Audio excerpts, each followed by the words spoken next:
Of all the array of important legal issues in all the federal courts in the country, it makes sense for the Justice Department to devote its resources to this issue?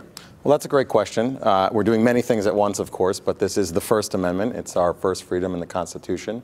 And you heard at the beginning there was an opening clip there, that speech from the Attorney General, where he said he thinks there is a crisis on the American campus of respect for First Amendment values. And you've seen many clips in the news of not only speakers getting shouted down, but instances with professors and students. And so he felt, and we all feel at the department, that not only our bully pulpit at the department to talk about First Amendment values, but inappropriate cases where we think a public state-run university has a policy or a practice that is not consistent with the First Amendment, to go into court and state that view. And many times it's important. The Civil Rights Division files statements of interest in many different kinds of cases dealing with civil rights. First Amendment is such a right.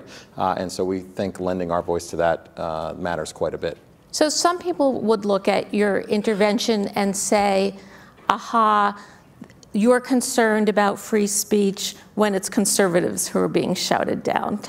Give us your response to that. I reject that.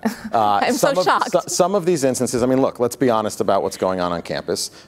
Conservative voices typically are not a majority voice on campus, so some of these instances involve conservative voices, but not always. I mean, if you look at the Michigan case, what we filed our statement of interest there is about a policy. That policy applies to everybody, and that policy said your speech can be punished if it is offensive, and the way they define, or biased. And the way they said the most important indication of bias is how you feel, how the listener feels. So anyone that, you know, if it's conservative speech and a liberal is offended, they might say, well, that's bias, or vice versa. So it is not true that these cases involve students or speakers of only one political stripe, and we'll get involved in any case where we think the First Amendment is implicated and violated.